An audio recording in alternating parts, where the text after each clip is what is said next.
Hello, my name is Melissa Daniels, and this is Strabismus to Stereopsis. On this channel, we talk all about strabismus and lazy eye and any eyes that just are not working together, and ideas, strategies, and solutions for getting those eyes not only straight, but also functioning in a way that gives you better and increased depth perception.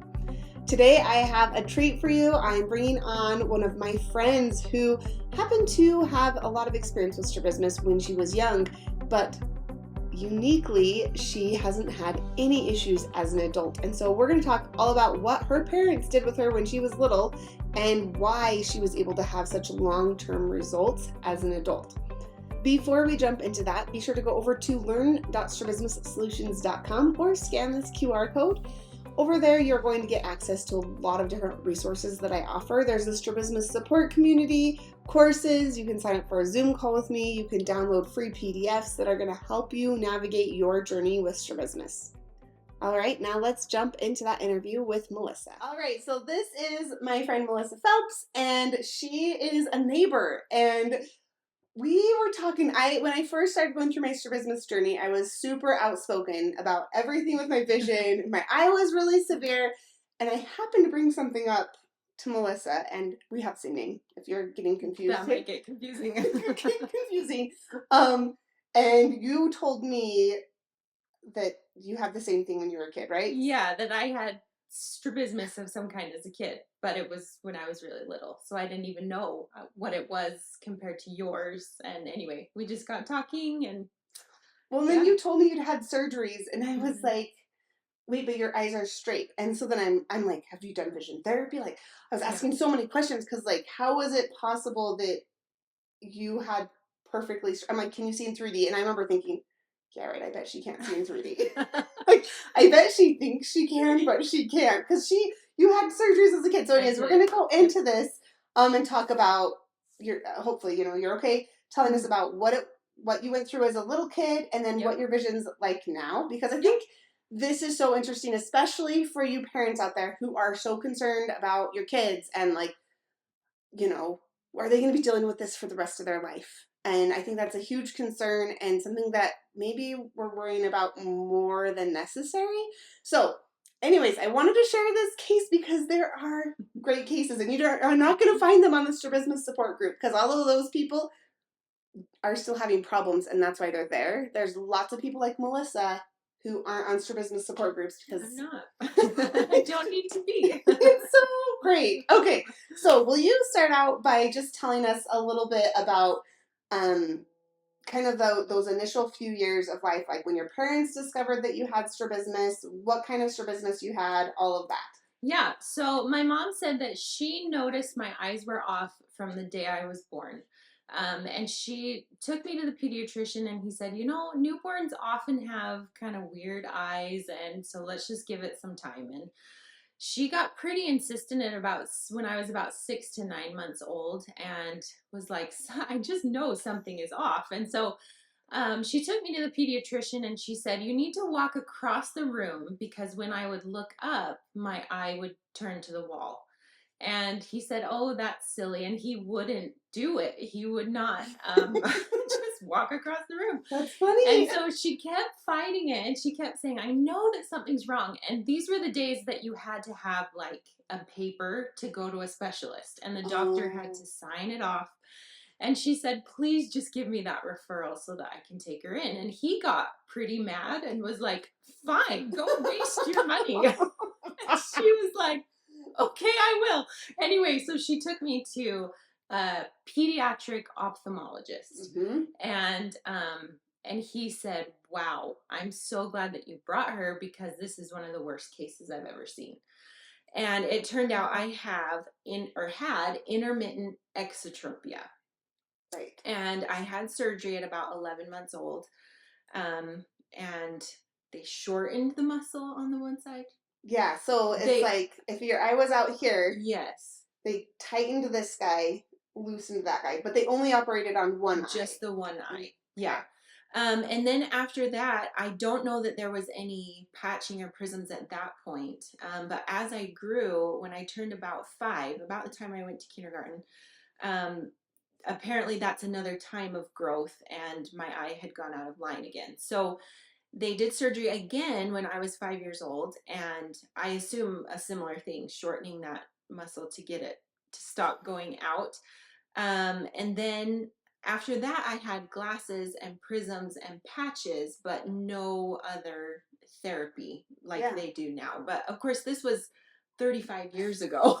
So Right. I'm sure things are really different now. But that's what they did. And after that, I really, really hated the patches, my mom said. So she had to bribe me with stickers, and I still remember the stickers that she gave me because I wanted them so bad. And Did they go on your patch or like on a chart? she would put them on my patch. Same. Yes. I have pictures of me, and I'm like, what is What on is my that? eye? And my mom's like, oh, they're stickers. That's bribery. Yeah. Because if you cry with a patch on, it falls off. Yeah. My mom's like, you have to stop crying. So she kept me in patches, and after that, I was healed. So my vision was never an issue. It was always alignment. Mm-hmm. Of course, that affects vision eventually, but Well, and you were saying like that you had double vision. oh yes. So Yes. when you say your vision, just to clarify, you had 20/20 and continue to have 20/20 vision in both eyes. Yes. But they weren't lined up, so you're having this 20/20 vision, but it was But like double. Yeah. But you were saying at near you were single and your eyes were straight. Well, maybe Yes. not single. Maybe you were still seeing some double. I don't know. Yeah, I guess I don't know on that either. Because you were 5. I don't remember. Yeah. It's weird that you can't remember this. I can't remember it. Yeah. But then you look in the distance and it was probably just your eyes were like, I can't stay focused on that. Yeah. So when they gave you glasses, those glasses were just for prism. Yes. Because you had perfect vision. Yes. It was the prism helped and must have helped you learn how to fuse. Yeah. Okay, so then how long did you wear those glasses? Like how? I actually don't remember for sure, but I know that the glasses were on in my kindergarten picture and they were off by my first grade picture. Oh. So it was quick. Okay. But, I mean, quick. It was a full year probably of patching and prisms and glasses and all of that. But okay, well, and they probably like I don't know for sure, but they might have adjusted those prisms. Like, okay, we're gonna do this, and now we're gonna change the prisms.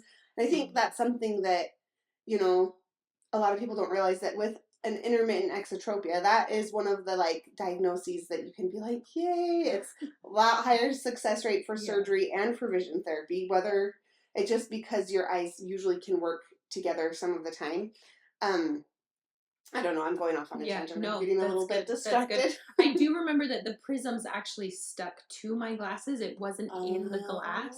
Okay. And so I would go and get new ones to stick on my glasses. Oh, cool. I do remember that. So that's cool. Those are called Fresnel prisms. Oh, okay. So you already know all about them. But like, so smart. So what that tells, that's exactly what they did after my surgery in 2020. All right. Because my eye was turned in still some, and so they started with like a high prism. And I was able to fuse with that. And then after a few weeks, they took off that sticker, put on a new one that was a little bit lower and a little bit lower until I could get fusion when my eyes were straight. That must have been what they did. Amazing. And so like you don't realize how powerful prism can be. And that can be used as a tool. Like a lot of times people are like, what can I do with my kids right now? They're 4 years old.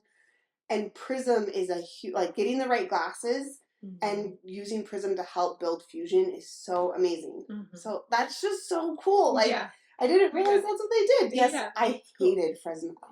They're so dirty. Like they get dirty. I'm like there with like my Q-tip trying to clean out each line. I'm like, these are making me crazy. Well, and I do remember my eyes feeling tired. I remember like I just want to close my eyes. They were having to work really hard with the prism and the patch and all of that. But obviously it worked for me, so that was great. That's amazing.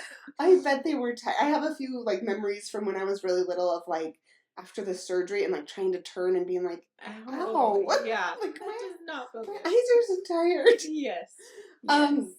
Okay, so tell us about your vision now. Okay. And actually, okay, wait, pause. Okay. Let's go.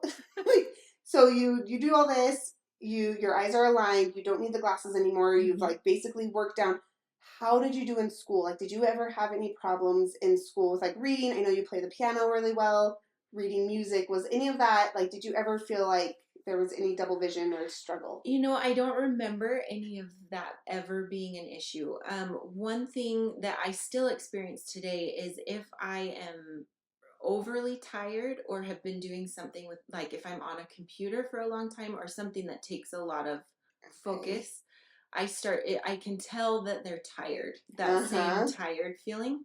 And sometimes if I don't stop whatever I'm doing, it will turn into a headache. Okay. But then it always goes away if I just go to bed and then get back up again and I'm fine. So that's really all I've had for all of my lasting memory for all of that. So you don't ever see double or have problems with alignment? When they get really tired, they do start going out of focus, just barely, and I'll be like, oh, I need to go lay down. But so it's not necessarily you're seeing two, but maybe it's just like your brain is just having to work so hard to keep it clear. Interesting.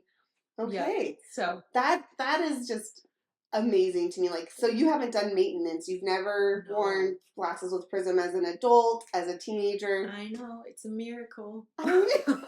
It's a miracle. I love that. So before we started this, I wasn't sure because I still, like you just don't know. Someone's had surgery and they think they have 3D vision, but you don't really know. So and I didn't really know either. So we had to try it. We had to try. So I had her try it. So, and I really jumped to like level 10 fusion. And was that a high level? Oh my gosh, yes. Yay, okay. No, if we want to do an easy one, okay, let's just try an easy one just for fun, okay? Because then you'll feel... Okay, so this is a vectogram, and you guys know what the vectogram is because I'm showing this all the time. These are polarized glasses. Okay. I don't know, maybe I won't see this, and it will be really exciting. Okay. Oh, that's crazy. Okay. So if you just take, I don't know, the end of this pencil, can you kind of trace where you see that ring? The circle or the dot? Not the dot. Ignore the dot. Just think of the circle. Like this right here? Wow. Look at you go, Melissa. Is that right? It could make me cry. Okay, wait, let's try the other direction just for fun. Let's just see. How about here? How do your eyes feel there? Yeah, and now it's behind the dot. Is it supposed to be that way? Okay. So can you trace it? You can reach your hand around the back. Oh, okay. See, you guys see that I never do this kind of thing. Right here. Wow, that's amazing. You got it first try? Right. I'm so impressed. Okay. Wow. Yeah, that's where I should have started, but I just jumped right to randot because I'm like, let's just see. Does she really have perfect alignment after 2 surgeries? Really? And she does. Amazing. It's amazing. Cool. And so this is the end of it's so exciting to me to see that because when people watching this video, people that are finding my website, searching, how do I fix my eye? I don't get to hear a lot of great success stories. And eventually I do, but it's after tons and tons of work, not a lot of childhood success stories. And so that's why I was so excited to have Melissa on because I wanted you guys to see that surgery is not the devil. No, it was very necessary. Right? It can be amazing. You can get a great result. Now you can combine it with vision therapy, which they would do prisms there too, and maybe a little bit more eye exercises, right? There's more that's available now. But even if you don't have that available, you can still have amazing results. And your kid, if you're willing to invest the time when they're little and force them to do all these exercises and wear the glasses, my mom put a straitjacket on me. Because I would rip my glasses off. Oh. And so she said, I just held you. Until you were 2. I held her. She held me all the time. If you invest that time when they're little though, your mom, and my mom, and so many moms out there, it can help them for their whole life. And then you don't have to worry about it. You just go all in the beginning. So there you go. An amazing success. So excited. Mom. So hang in there, Mom. Yes. Get those cool stickers for the patches. Oh my God. Thank you guys for watching, and we will see you next week. If you have any questions, you can put them down in the comments, and I will try to answer them.